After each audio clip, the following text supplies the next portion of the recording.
Assalamu alaikum dear students. My name is Mansoor Ahmed. आज जो हम लेक्चर डिस्कस करेंगे वो लेक्चर नंबर 17 है, क्लास 8 का चैप्टर नंबर 5। हमारा लेक्चर एजेंडा है, उसमें सबसे पहले हमने ऑपरेटर्स डिस्कस करने।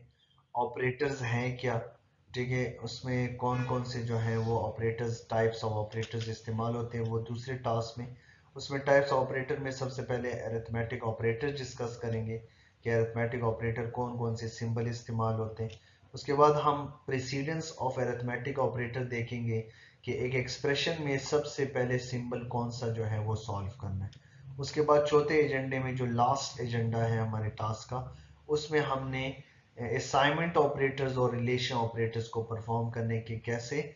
असाइनमेंट ऑपरेटर जो है वो असाइन करते हैं वैल्यू को वेरिएबल को, और रिलेशन ऑपरेटर्स में किस तरह जो है दो वैल्यूज को आपस में कंपेयर किया जाता है एक टास्क को परफॉर्म करने के लिए। तो आइए अपने पहले टास्क ऑपरेटर्स की तरफ जो है मूव करते हैं। ऑपरेटर्स हैं, बेसिकली ऑपरेटर्स क्या है ये समझना ज़रूरी है। ऑपरेटर्स जो होते हैं ये सिंबल्स होते हैं that is used to command the computer to perform a certain mathematical or logical operation।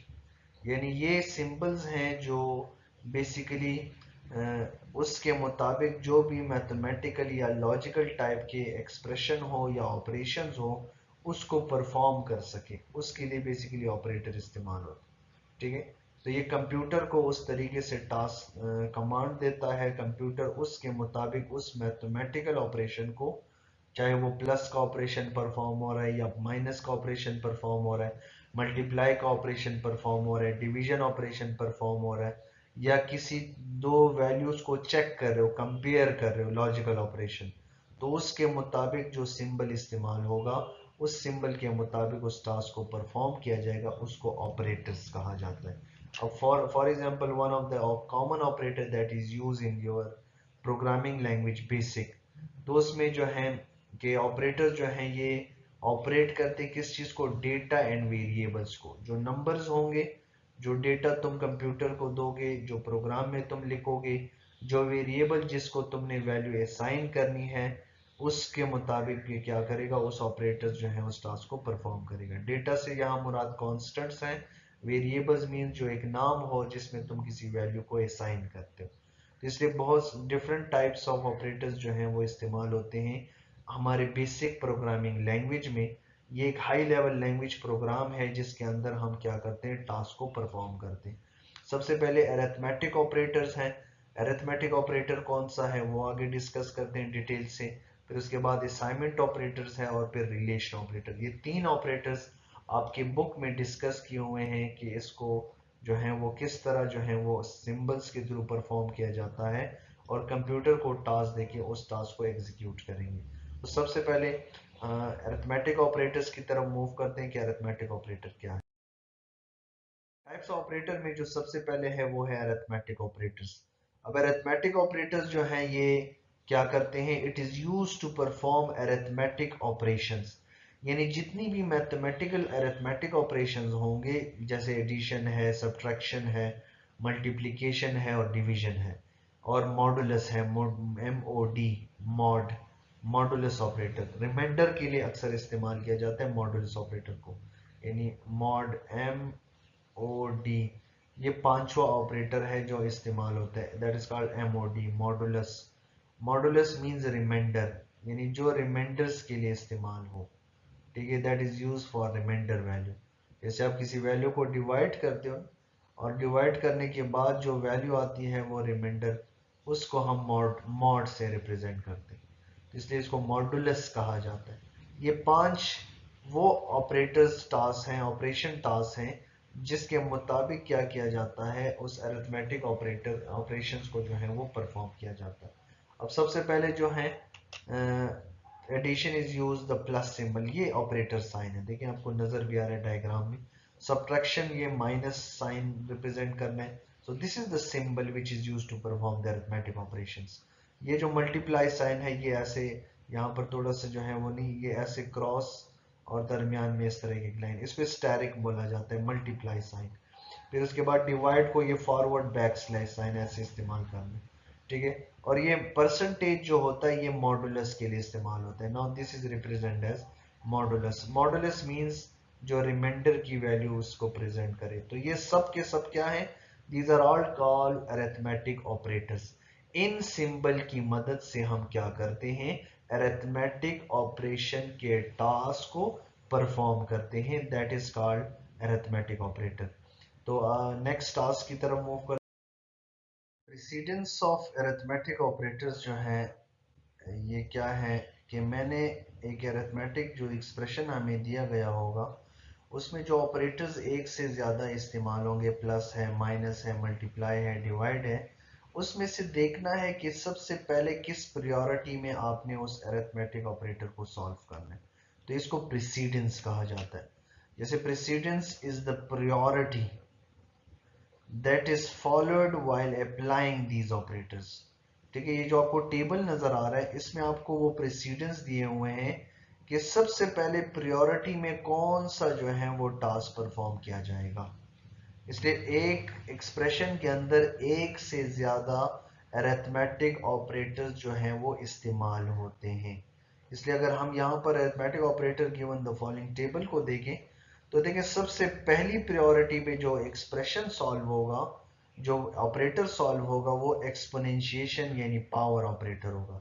और पावर को इस तरह कैप साइन में रिप्रेजेंट करते हैं, यानी ऐसे, this is the cap sign which is power, यानी 2 पावर 3 अगर हमने रिप्रेजेंट करना है तो ये ऐसे होगा 2 पावर 3। तो 2 पावर 3 से मुराद है जैसे आप मैथ्स में लिखते हैं ना 2 और एक्सपोनेंट को जो इस तरह 2 पावर 3 में लिखते, तो that will be equivalent to 8। तो इसलिए सबसे पहले प्रायोरिटी में अगर इस तरह का सिंबल आएगा ये, तो सबसे पहले ये पावर वाला ऑपरेटर्स अरिथमेटिक ऑपरेटर सॉल्व होगा। उसके बाद सेकंड प्रायोरिटी पे आपने रखना है मल्टीप्लाई को और डिवाइड को। Multiply means the asterisk sign, ये जो है आपको ऐसे मल्टीप्लाई, और डिवाइड फॉरवर्ड स्लैश साइन। ये जो फॉरवर्ड है इन दोनों की प्रायोरिटी होगी, यानी पहले मल्टीप्लाई भी हो सकते हैं, डिवाइड दोनों एक साथ भी हो सकते हैं। तो ये प्रायोरिटी में सेकंड पोजीशन पे होगा। अगर एक्सप्रेशन में ये मल्टीप्लाई डिवाइड दिया होगा तो उसके मुताबिक उस टास्क को परफॉर्म करना है। तीसरी प्रायोरिटी पे जो टास्क होगा वो है mod. Mod means modulus, mod operator. अभी इससे पहले हमने डिस्कशन किया, मॉडुलस मींस रिमाइंडर वैल्यू। किसी वैल्यू को तुम डिवाइड कर रहे हो और उससे जो रिमाइंडर आएगा ना, उस रिमाइंडर की वैल्यू को मॉडुलस कहा जाता है। तो इसलिए उसको हम मॉड से रिप्रेजेंट करते हैं। जैसे मैं लिखता हूं ना 12 मॉड 2, 12 मॉड MOD लिख दूं, ठीक है, 12 मॉड, और फिर उसके बाद मैं लिख दूं 2 इससे, तो ये कि क्या करेगा 2 को 12 पे डिवाइड कर देगा। अब इससे क्या आएगा 2 6 ज़ा 12, जब 6 ज़ा 12 आएगा तो रिमाइंडर क्या है 0, तो इसका आंसर जो है वो 0 आएगा, दैट इज द 0 रिमाइंडर। तो ये मॉड कहलाता है, ये मॉड की वैल्यू होती है। तो हमने वो फिर 12 मॉड 2 की आंसर 0 लिख देना। इस तरह इसको मॉडुलस ऑपरेटर्स कहा जाता है। फोर्थ की जो प्रायोरिटी होगी वो प्लस और माइनस की होगी, यानी सबसे पहले नॉट जो है पावर ऑपरेटर, उसके बाद मल्टीप्लाई डिवाइड, फिर मॉडुलस ऑपरेटर, उसके बाद आखिरी जो होगा वो प्लस माइनस। ये वो सारे अरिथमेटिक ऑपरेटर हैं जिसको आपने परफॉर्म करना है। एक चीज को नोट कर लें, जैसे एक्सप्रेशन अगर आपको दिया हो, जैसे आपको यहाँ एग्जांपल्स भी मेंशन है, ये जो एक्सप्रेशन आपको दिया हुआ है अगर इस एक्सप्रेशन में पैरेंथेसिस हो, ब्रैकेट हो, ठीक है, याद रखिए अगर एक एक्सप्रेशन है और उसके अंदर इस तरह ब्रैकेट्स हैं और उस ब्रैकेट में जो लास्ट प्रायोरिटी वाला प्लस माइनस भी होगा तो भी वो सबसे पहले सॉल्व होगा, पावर से भी पहले, माइनस मल्टीप्लाई, मल्टीप्लाई डिवाइड से भी पहले, मॉड से भी पहले।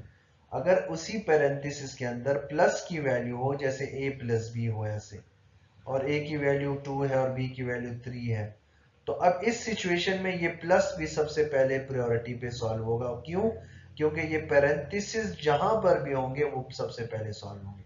तो यहां लिखा हुआ इट रिजॉल्व फर्स्ट, बाकी उसके बाद जो यूजुअल ऑर्डर आपको टेबल में मेंशन है ना, उसी टेबल के मुताबिक आपने चलना हो। पैरेंथेसिस को सबसे पहले, फिर अगर पावर हुआ तो पावर, पावर नहीं है तो मल्टीप्लाई, डिवाइड वो भी नहीं है, तो फिर मॉडुलस मॉडुलस और प्लस माइनस, फिर सेम उसी सिचुएशन में उसको टास्क को परफॉर्म करने। ये एग्जांपल को देखते हैं। एग्जांपल नंबर 1, देखिए आपको एक एक्सप्रेशन दी। एक्सप्रेशन कहते हैं कि जब दो या दो से ज्यादा ऑपरेंड्स, ये देखिए x y और 10, इसको कहते हैं operands, that is called operands. Operands जो है ये वेरिएबल भी हो सकते हैं और ये कांस्टेंट नंबर्स भी हो सकते हैं, तो दोनों हो सकते हैं, दैट इज कॉल्ड ऑपरेंड। ये जो ऑपरेंड होगा इसमें x plus y divided by 10, ये मैंने आपको कहा ना डिवाइड फॉरवर्ड बैक स्लैश होता है। अब इसको सॉल्व करेंगे तो x में ये देखिए आपको वैल्यू दी है where x is equal to 30 and y is equal to 50। तो x में 30 स्टोर कर लें, y में 50 कर लें, 10 ऑलरेडी कांस्टेंट है। तो देखें 30, सबसे पहले मैंने कहा प्रायोरिटी में कौन सी टास्क सॉल्व होगा, डिवाइड। तो देखें 50 डिवाइडेड बाय 10, 10 5 50। तो डिवाइड में हमेशा याद रखिए क्वोशंट लिया जाता है, ये जो ऊपर वाला हिस्सा होता है, ठीक है। डिवाइड में अगर डिवाइड का एक्सप्रेशन आएगा तो उसमें क्वोशंट लिया जाएगा और मॉडुलस में हमेशा रिमाइंडर लिया जाएगा, बस इतना याद रखिए। जो क्वोशंट होता है जिसपे डिवाइड करो किसी वैल्यू को, तो उसका जो ऊपर का हिस्सा जो आंसर जिससे आएगा वो क्वोशंट डिवाइड के लिए होगा। तो 10 5 50, यानी देखिए अगर आप 10 को 50 पे डिवाइड करते हो, when you multiply divide with the 50, तो ऊपर जो है 5 आएगा। ये जो क्वोशंट आ रहा है ना 5 50, क्योंकि रिमाइंडर तो जीरो आया तो मॉडुलस तो है नहीं, तो वो तो वैसे ही जीरो हो जाएगा। इसलिए क्वोशंट क्या होता है, डिवाइड में ये ऊपर वाला हिस्सा लिया जाता है विच इज 5। तो ये देखें 30 तो अपनी जगह पर आ जाएगा, फिर प्लस इन से 5 आ जाएगा। तो अब देखें माइनस भी नहीं है, मल्टीप्लाई भी नहीं है, बस वो डिवाइड हो गए। अब प्रायोरिटी किसकी आ जाएगी, प्लस वाले की। तो 30 प्लस 5, तो आंसर आपका 35 आ जाएगा। तो division will be resolve first, सबसे पहले डिवीजन परफॉर्म होगा, उसके बाद एडिशन जो है वो परफॉर्म किया जाएगा। दूसरी एग्जांपल को देखें। यहां पर देखिए आपको दिया हुआ है a plus B multiply B divided by 10। ये एक्सप्रेशन आपको दिया हुआ है कि इसको सॉल्व करो। अब देखिए प्लस पहले सॉल्व होगा, क्यों पहले सॉल्व होगा, क्योंकि सबसे पहले पैरेंथेसिस सॉल्व होता है। हालांकि मल्टीप्लाई डिवाइड उसकी प्रायोरिटी में पहले प्लस से, लेकिन चूंकि वो पैरेंथेसिस के अंदर है, ब्रैकेट्स के अंदर है, इसलिए वो प्लस सबसे पहले सॉल्व होगा, फिर बाद में मल्टीप्लाई डिवाइड होगा। तो इसलिए a की वैल्यू दी है 20 और b की वैल्यू दी है 30। अब देखिए सामने a plus B multiply B divided by 10। अब उसमें सबसे पहले वैल्यू डाल दें 12 प्लस 30, फिर उसके बाद 30 मल्टीप्लाई 30 डिवाइडेड बाई 10। तो 20 और 30 को सबसे पहले जमा करेंगे, वो वजह ये कि पैरेंथेसिस खत्म करना है। तो 50 आ जाएगा इससे, फिर multiply 30 divided by 10 as it is लिख देंगे। उसके बाद 50 और 30 को मल्टीप्लाई करेंगे। याद रखिए अगर उसके बाद कोई पैरेंथेसिस ना हो तो लेफ्ट टू राइट मूव किया जाता है। तो लेफ्ट में अगर मल्टीप्लाई आ गए तो भी वो पहले सॉल्व होगा, डिवाइड आ गए तो वो पहले सॉल्व होगा, जो भी उसमें से आ जाए। तो 50 और 30 को मल्टीप्लाई कर देगा तो इससे आ जाएगा 1500।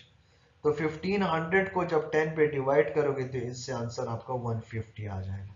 Now this is the task how to solve the expression of arithmetic operators. तो उसमें प्रायोरिटी देखेंगे कि प्रायोरिटी में कौन से टास्क को सॉल्व करना है।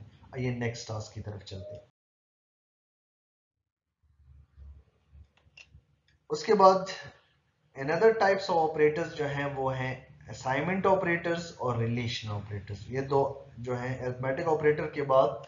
अब असाइनमेंट ऑपरेटर क्या होता है, असाइनमेंट ऑपरेटर वो ऑपरेटर होता है, यानी वो सिंबल जो किसी वैल्यू को असाइन करे किसकी तरफ, वेरिएबल की तरफ। इसको असाइनमेंट ऑपरेटर कहा जाता है, which assign a value to a variable, it is called assignment operator.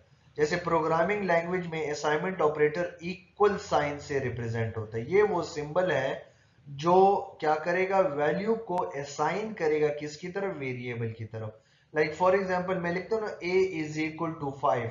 ये जो 5 है ये वो वैल्यू है जो असाइन हो रही है किसको, उस a वेरिएबल को जिसका नाम आपने चूज किया हुआ।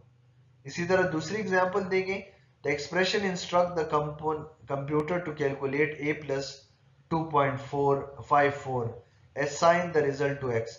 फॉर एग्जांपल a की कोई वैल्यू है विच इज रिप्रेजेंट एज 5, ये जैसे ऊपर मेंशन है। तो 5 प्लस 2.54 पहले जमा होंगी।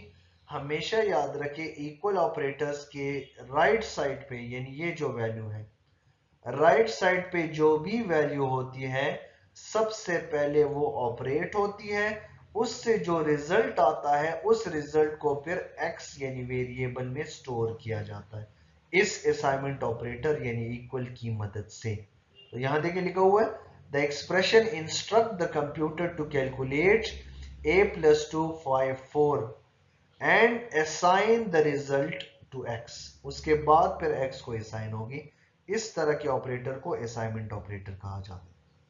अब देखें रिलेशन ऑपरेटर, देखें रिलेशन ऑपरेटर्स उसको कहा जाता है जिसमें आप कंपैरिजन करते हो दो वैल्यूज के दरमियान, दो वैल्यूज को कंपेयर करोगे, ठीक है। उसके लिए जो है आपने क्या करना है, मुख्तलिफ जो है वो ऑपरेटर इस्तेमाल होते हैं, रिलेशन ऑपरेटर यूज होते हैं जिससे या तो रिजल्ट ट्रू आएगा या रिजल्ट आपका क्या आएगा, फॉल्स आएगा। अब जैसे मैं लिखता हूं ना, for example A greater than B, देखें ये जो ग्रेटर है ना, अब ये दो वैल्यूज हैं ए और बी, दो वैल्यूज के दरमियान एक कंपैरिजन करना। ये जो ग्रेटर है ना वो चेक कर दे कि ए की वैल्यू बी से बड़ी है कि नहीं। तो ये जो ग्रेटर साइन है ना ये आपके यूज होता है रिलेशन ऑपरेटर्स में। 6 ऑपरेटर्स इस्तेमाल होते हैं रिलेशन में। सबसे पहले डबल इक्वल, जैसे आपको इमेज में नजर भी आ रहा है डबल इक्वल, ये थोड़ा करीब नजर आ रहा है इस वजह से वो सिंगल इक्वल नजर आ रहा है, इसलिए ये याद रखें ये डबल इक्वल साइन है जिस तरह मैंने यहां पर बनाया। एक तो सिंगल इक्वल है उसको असाइनमेंट ऑपरेटर कहा जाता है, एक होता है डबल इक्वल। अब मैं जैसे एग्जांपल आपको देखे नजर आ रहा है ए डबल इक्वल बी, इससे मुराद क्या है कि रिटर्न ट्रू, आप ट्रू रिटर्न करो अगर दोनों वैल्यू में से एक, ठीक है, दोनों वैल्यूज जो हैं या बराबर हो, और फॉल्स रिटर्न कर दें अगर वो बराबर ना हो। तो देखें अगर a की वैल्यू 5 है b की वैल्यू 6 है, फॉर एग्जांपल मैं ऐसे कंसीडर कर लेता हूं a की वैल्यू जो है वो 5 है और b की जो वैल्यू है वो है आपकी 6। तो देखें कंपैरिजन में ये चेक करेगा क्या a जो है ये b के बराबर है, तो this is the comparison. Now that can compare the values a equal to b। तो क्या 5 बराबर है 6 के, सो दैट इज फॉल्स, क्योंकि वो तो बराबर नहीं है। तो इस तरह के ऑपरेटर्स को जो है जहां कंपैरिजन हो और कंपैरिजन में रिजल्ट ट्रू या फॉल्स दे, इस तरह के ऑपरेटर्स को रिलेशनल ऑपरेटर्स कहा जाता है। इसी तरह देखें ये not equal, not equal basic में ऐसे इस्तेमाल होते हैं, एक लेस साइन और एक ग्रेटर साइन इकट्ठे ऐसे यूज करते हैं, इसको नॉट इक्वल कहते हैं। क्या a not equal to b है, वही वैल्यू अगर हम ले लें और इस तरह हम लिख लें a not equal to b, तो देखें वो कहेगा this is true. Why, because 5 is not equal to 6, return true कर देगा। जैसे लिखा हुआ है ना 5 not equal to 7, so the result can be declared as true. इस तरह ये जो ग्रेटर सिंबल होता है ना, ये वाला ग्रेटर, ये ग्रेटर साइन के लिए होता है। क्या a की वैल्यू b से बड़ी है, क्या 15 की वैल्यू 11 से बड़ी है, तो ट्रू फॉल्स आएगा। अगर बड़ी होगी तो ट्रू आ जाएगा, छोटी हुई तो फॉल्स आ जाएगा। ये लेस साइन है, इसको लेस साइन कहा जाता है, जिस तरह ये है दिस इज लेस साइन। तो लेस साइन में क्या 7 की वैल्यू 9 से छोटी है, तो condition is true, why because 7 is less then 9, ठीक है। इसी तरह यहां पर देखें ग्रेटर और equal, this is important, greater sign हो या इक्वल हो, इसको लिखते हैं ग्रेटर और इक्वल। देखिए यहां मेंशन भी है ग्रेटर देन और इक्वल टू। देखिए लिखा हुआ है x प्लस 1 इज ग्रेटर और equal to 7। For example x की वैल्यू 5 है, 5 प्लस 1 से क्या हो जाएगी 6। क्या 6 की वैल्यू 7 से बड़ी है या बराबर है, तो कंडीशन फॉल्स हो गई, ना बराबर है ना ग्रेटर है। तो अगर ग्रेटर भी फॉल्स ट्रू हो जाए, यानी फॉर एग्जाम्पल मैं कंसिडर कर लेता हूं x की वैल्यू 8 है, 8, तो देखिए 8 प्लस 1 से क्या हो जाएगा 9 वैल्यू आ जाएगी। वो चेक करें क्या 9 की वैल्यू ग्रेटर है या बराबर है 7 की, तो देखिए बराबर तो नहीं है लेकिन ग्रेटर है। एक चीज का ख्याल रखें, जब ग्रेटर और इक्वल में एक भी ट्रू हो जाए, या ग्रेटर ट्रू हो जाए या बराबर वाला ट्रू हो जाए, तो इस सिचुएशन में दोनों ट्रू कंसिडर होते हैं। यानी ये रिटर्न मुझे ट्रू ही करेगा, क्योंकि 9 ग्रेटर है 7 से, बेशक बराबर ना भी हो तब ये रिटर्न ट्रू करेगा। इसी तरह जो है लेस और इक्वल भी है, ये लेस लिखेंगे साइन और इक्वल साथ, तो लेस और इक्वल, या लेस होना चाहिए या बराबर होना चाहिए। तो जैसे लिखा हुआ है y is less than equal to 5, so this is called relation operator. ये वो 6 सिंबल्स हैं जो कंपैरिजन के लिए इस्तेमाल होते हैं, और उसके मुताबिक रिजल्ट या ट्रू आता है या रिजल्ट आपका फॉल्स आता है। उम्मीद है कि आज के जो ऑपरेटर टास्क थे वो आपको क्लियर हो चुके हैं। आइए नेक्स्ट टास्क की तरफ। तो आज का जो हमारा लेक्चर एजेंडा था जिसमें हमने डिस्कशन की, उसमें सबसे पहले हमने ऑपरेटर्स डिस्कस किया, ऑपरेटर्स हैं क्या। उसके बाद हमने टाइप्स ऑफ ऑपरेटर्स डिस्कस किए, अरिथमेटिक ऑपरेटर क्या है, किस तरह कौन कौन से सिंबल अरिथमेटिक ऑपरेटर में इस्तेमाल होते हैं। फिर उसके हमने अब बात प्रेसिडेंस ऑफ ऑपरेटर्स, दो मुख्तलिफ एग्जाम्पल्स एक्सप्रेशन उठाए, उसके मुताबिक टास्क को परफॉर्म किया। उसके बाद हमने असाइनमेंट ऑपरेटर्स, रिलेशनल ऑपरेटर जो आखिरी एजेंडे का टास्क था, उसको हमने डिस्कस किया कि इसको जो है वो अरिथमेटिक असाइनमेंट ऑपरेटर्स कैसे हम असाइन करते हैं वैल्यू वेरिएबल को, और रिलेशन ऑपरेटर में कैसे दो वैल्यूज या दो से ज्यादा वैल्यूज के दरमियान कंपैरिजन करते हैं। सो this is the lecture agenda. उम्मीद है कि आज का लेक्चर आपको क्लियर हो चुका होगा। This is your home assignment task. आपने होम असाइनमेंट टास्क को कंप्लीट करना है। उम्मीद है जो हमने आज के लेक्चर में ऑपरेटर्स डिस्कस किए, उस ऑपरेटर्स के आप मुख्तलिफ एग्जाम्पल्स उठाएं। तो सबसे पहले क्वेश्चन ये है कि आप 3 एग्जाम्पल्स अरिथमेटिक ऑपरेटर्स के, असाइनमेंट ऑपरेटर्स के और रिलेशन ऑपरेटर्स के जो है वो लिख लें अपनी कॉपी में प्रैक्टिस करने के लिए कि अरिथमेटिक ऑपरेटर्स में कौन से, जैसे a प्लस बी वहां पर एग्जाम्पल थी, आपको एक और एग्जाम्पल उठा लें। इसी तरह असाइनमेंट ऑपरेटर में वहां a इज इक्वल टू 5 था, आप कोई भी एग्जांपल्स जो है वो एक इस्तेमाल कर सकते हैं। ठीक है, आप टोटल इज इक्वल टू 255, इस तरह जो है मुख्तलिफ values. Relation operator a is greater than b, उसने राइट साइड पे मुख्तलिफ टेबल्स में एग्जांपल्स दी थी, आप उसी के मुताबिक जो है वो कोई से 3 एग्जांपल्स रिलेशन ऑपरेटर्स की जो है वो अपनी कॉपी में नोट करनी। परफॉर्म द एक्सप्रेशन, दूसरा असाइनमेंट टास्क जो है वो एक्सप्रेशन परफॉर्म करने। तो एक्सप्रेशन जो है वो परफॉर्म करने के लिए आपको मैंने एक्सप्रेशन दिया हुआ है कि a plus B multiply 3 plus C divided by 2 plus 12 minus 5 brackets. इसमें से a की वैल्यू भी दी है, b की भी दी है और c की भी दी है। आपने ये वैल्यूज पुट करनी है, और फिर जो प्रेसिडेंस ऑपरेटर है जिसके मुताबिक प्रायोरिटी, कौन सी प्रायोरिटी सबसे पहले अरिथमेटिक की सॉल्व होगी, वो सबसे पहले सॉल्व करनी है। आप एक दफा दोबारा भी गो थ्रू करें वीडियो को, ताकि आपको जो है प्रेसिडेंस समझ आ जाए कि कौन सा सिंबल जो है सबसे पहले सॉल्व होगा।